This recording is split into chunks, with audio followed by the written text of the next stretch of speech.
Hello my gorgeouses, look where I am.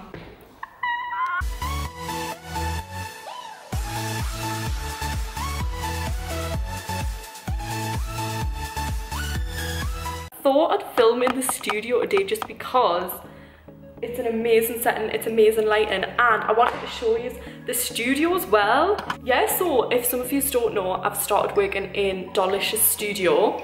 It's in Jesmond. It was previously in Newcastle City Centre. I'm doing like all my brow treatments, I'm doing your HDs, I'm doing your lash extensions, and I'm back into makeup. The door's like that, I feel like people can hear us, you know, I might move. I'm gonna move to the sofa now. BRB. Rubbish lighting. Where can I go? That's good lighting, but I'm gonna have to hold the camera. Screw it, I'll just do it over here. I haven't turned all the lights on, that's what it is. There we go, man, 10 times better. Oh, I'll tell you what, I'll sit at the bottom. Oh my god, the most elongated intro in the world. By the way, does anyone else think it's so vintage how I still use a little like musical intro clip too? There we go, I'm gonna give you the grand tour in a minute. But yeah, so like I say, I'm back doing makeup, and I just think, if you've been following us since day one, I did a get ready with me. It wasn't the previous one I've done, it was the one before, maybe like half a year ago. And in that get ready with me, I was so like half-hearted, haphazard. I was just slapping the makeup on, and I thought, I was like, I don't really care about makeup anymore. Like, I'm not really interested about what's on my face, like what's on anyone else's face, this, that, and the other. And that is how I felt in that moment. Like, I genuinely did. And it's just so stupid because it just goes to show that like when you're in a dark place or you're going through like a depressive episode, one of the symptoms is literally like stopping caring about your appearance. And for me to do that, given that all my qualifications are in beauty, I've been in this industry for 7 years, I literally like didn't finish my A-levels because I wanted to pursue the beauty life earlier, because I just knew, I was like, that's what I want to do, that's what I'm interested in. So I've been interested in since I was a little girl. I used to make a fake salon, you know, with fake business cards for my mum. It was called Black Sheep Salon. And I just think like looking back on that video to where I am today, like the growth and the change in me is like unrecognizable. It's like two different people, and like it's kind of sad when I look back on it, because I'm like, you literally lost your passion for the thing that you love and the thing that you trained in, because like you let so much stuff get in your head, and you allowed people to make you feel like you weren't good at what you do. But I am very bloody good at what I do. So I'm back in the bloody salon, and I'm back doing makeup, and do you know what? Oh my god, I was so nervous to do like my first client. It's just all come flooding back. Like, I've been practicing like crazy, like picking up tips off everyone here, because like everyone else that works here is literally like the best makeup artist in the northeast. Like, they're literally amazing. So I've been like having like sly looks at like what everyone's doing, like what products they're using, like what's like the cool like trends of like makeup and stuff now, and I've just practiced my little arse off. Doing it again just feels like so right. I'm like, oh my god, I can't believe I took time out of doing this when I actually love it so much. So this is where I am today. I'm gonna give you a little sneaky tour. It's literally the most stunning place you will ever see. Like, I actually love being in here because like it's just gorgeous. Right, so these are the beautiful makeup stations. This one's Michael's, this one's Lisa's, this one's Karina's. Oh my god, even the Pringles match. Like, oh, we're joking. This is my little area where I do the waxing, the HDs, the lashes. It's so beautiful. Like, look, just honestly, just look at like the details. Like, so gorgeous. Lisa made that lamp. She made it. Is she joking? Like, how good? Got all this, all the brand, and we've got the Delicious lashes. We've got a flamingo in the corner. Like, how gorgeous. And we've got this gorgeous backdrop which says hello gorgeous. We've got the phone. Honestly, like, a video will never do justice how gorgeous this is. And this is where we take quite a lot of the pictures. It's got literally a throne and cupcakes. The hell, man, the lighting was so peng here before. What's going on? That's better.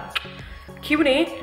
I've been resistant to do a Q&A because I was like, it's been done before, you've done it before, people are going to be like craving new content. But I've had a bit of like YouTube block just because I've literally been focusing all my energy in this because this is like so important to me, this new business venture. Like I've failed at enough things before, like I needed this to pop off. So I've been like working my little arse off. Like when I'm not here, I'm like networking outside, like trying to get people to come in and this, that and the other. So I have been a little bit absent from YouTube, I understand, but I'm sure you'll understand that this was so important for us. I needed to lift it off the ground and now all's going swimmingly. So here we are. But yeah, Q&A, I was like, people don't want to see that, Sarah, you've done it. But I really enjoy doing them, and the videos that seem to get the best response for me are just like the sit down chatty ones, and I enjoy doing them. People seem to enjoy listening to them, so I thought, why not? We'll do a Q&A, and you have sent in loads of questions. I really appreciate it, so let's bang right in with them. Oh, this is a really interesting one. Girls Power, love that username. What's your aim for the end of this year? Don't know, because I feel like I am killing all my goals recently. Like my goal at the start of the year was to get myself a job, like find my passion again, get myself back on my feet, and just find like happiness. And I do, obviously it's an ongoing battle. You can't just wake up one day and be like, woo, I'm happy, woohoo. But I feel so much better myself, so I feel like I've already killed the majority of my aims. But another goal that I have is I would love to move out of my parents' home, because I still live with mum and dad. You know, I'm 24, I'm 25 this year. It's not okay, but that's a tale for another day. I would love for me and Ryan to move in. We have been having like a little look at a couple of places, seeing what we can afford and stuff, so it is in process. Have you lost / gained friends due to being in the public eye? The true ones have like stuck around, you know what I mean? Like I always knew the difference. You've got a difference between the people you go out with and your day ones. Like I feel like I had two separate groups. I had the like party group, who I still love and adore, but did they have my best interest at heart, or did they just want someone to stay up till 6 AM with? And then I've got like me day one girls who like support us in everything that I do. We just love each other, like we're so good with each other, like we care about the success of each other and each other's well-being, do you know what I mean? So they would never, do you know what I mean? I could be on the worst show in the world and they would never abandon us because they know who I am. I don't know if I would say that I've lost friends. I've gained temporary friends through being in that environment, but realised that they were only interested in me while I was on the telly. In terms of what I could offer them. Like since I'm not on telly anymore, that support's completely gone from other people who are in the reality industry. And I've also like obviously faced like trolling comments from girls who I used to be best friends with and who I fell out with like before, because I was in the public eye. They then had the right to publicly tweet about me, like bullying sort of comments, which is just absolutely ridiculous. But those girls are very unhappy souls. Like they're dead behind the eyes, do you know what I mean? They ain't nice people. So I've kept the ones that matter, is what I'm saying. Where did you learn to do makeup? I actually moved down to London and I went to DFMA Makeup Academy. It was not cheap, and I'm gonna be perfectly brutally honest here, I would not recommend doing that course if you want to do what I'm doing now. Like what I'm doing now is like glam, night out makeup, and I love doing that, but I learned like TV, theatre and hair. I didn't really want to go into theatre, makeup and stuff. I wanted to train with the best, so I was qualified. So in that terms it was good. Tutors were amazing. Tutors have all worked with like huge faces, like they're very successful people. But a lot of the advice was like, you've got to do a lot of stuff for free because like you kind of owe something to this industry, being a bit of a guppy. And I didn't really like that, because I don't think you should ever work for free. Obviously help out with stuff that's going to be beneficial to you of your own accord, but never let people take advantage of you. And I feel like that was kind of taught to me in that course.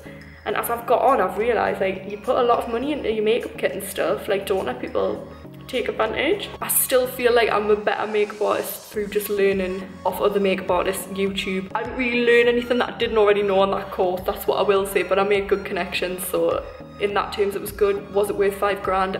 Absolutely not. Oh, what's your biggest regret in life? I don't like this question because I actually got asked this on a live radio interview as well, and the woman was like, well, do you not regret going on telly if you have all this like sadness towards it? And I'm like, nah, I don't regret it. I don't regret anything in life. Regret is a pointless emotion. There is no room for regret for me. Like everything is a learning curve, and like every little thing that I've done in my life has led me to where I am. Oh my god, my camera's gonna run out. I'm gonna have to film the rest of this at home, dogs.